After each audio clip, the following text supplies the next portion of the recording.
and you're struggling to stay consistent with your practice because you're still identifying with the old story of never having been good at sports anyway, and hinders us from moving forward and beyond.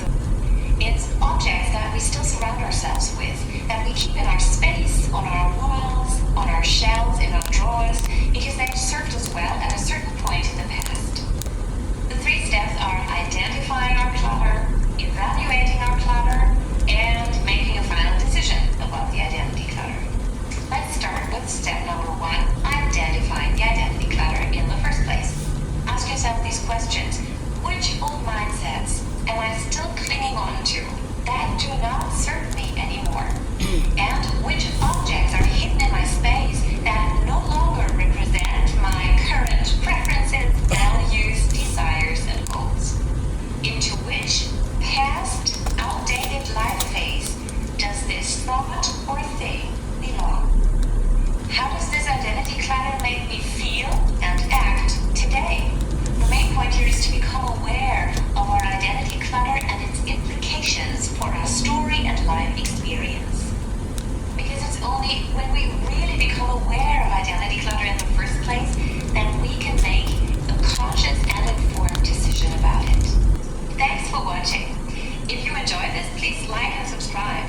And if you want more insights on the 4 types of awakening and how to experience them in your life occasionally, visit me at occasionallyawake.com to inspire your awakenings. About Oppenheimer that you may or may not have known.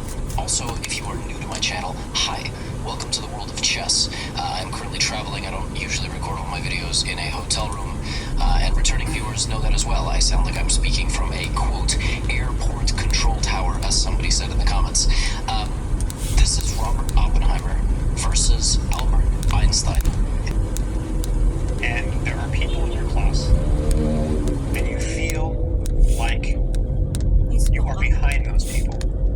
You feel like there is no way that you can become as good as they Since are. what time? What morning? Then the point is that it only takes 2 weeks. 2 weeks. Sinabi mo sa akin kanina. You can do it in 2 weeks. And so let me explain this, because Natanong this mo was na sa actually a guard. comment Di pa. that someone made Anong pakialam in a room I was in many years ago. There was this math professor who Basta lang, I didn't really know. And he was talking to a student who I didn't really know. And the conversation went something like this. The student was feeling like, they were behind. And the professor was saying, well, when students feel that way, I always tell them, we're really only 2 weeks behind. You might think that you can't catch up to them. You might think that you can't be as good as they are. You might think that you can't improve your mathematics to get to the level where they are because they're succeeding and maybe you're not. But the reality is it only takes 2 weeks. And so I left the room and I thought about it.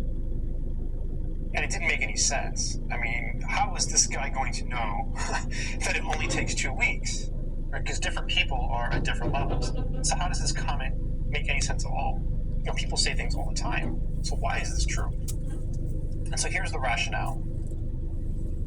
When you are in a classroom in college, and I'll just use the US as an example, but it's probably true in most places in the world. If you're in a classroom, there's usually some requirement that is needed for you to be there. For example, in the US, when you go to college, you take some entrance exam, and they place you in a class. They say, okay, you can go into college algebra. Okay, you're really good at math. We can put you in calculus. And so the rationale is that if you work hard enough, within 2 weeks, you should be able to catch up. And I agree. I think it's possible. I think it's possible now, after years of just reflecting on the statement and thinking it was just bogus. I think you can do it out of time. And for some people, learning those things is actually going to take more time because they're so behind. But you could do it in 2 weeks. You could definitely do it. In fact, it might even take a week. The real question is, how bad do you want it? Especially if you're in a situation where your math is really bad. I mean, let's use algebra as an example. Let's say you're really bad at algebra and you're trying to get better and you're in a class and you're not doing well.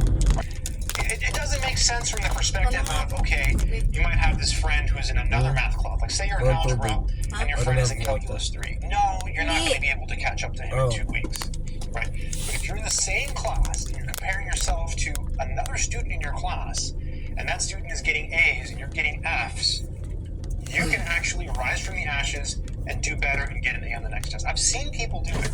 They completely change their study habits. Anong oras babalik yung tubig? Not taking notes, Ba't nawala? skipping class, to going to class every day, asking questions, doing all the homework, going to office hours, Yung tower? questions multiple times.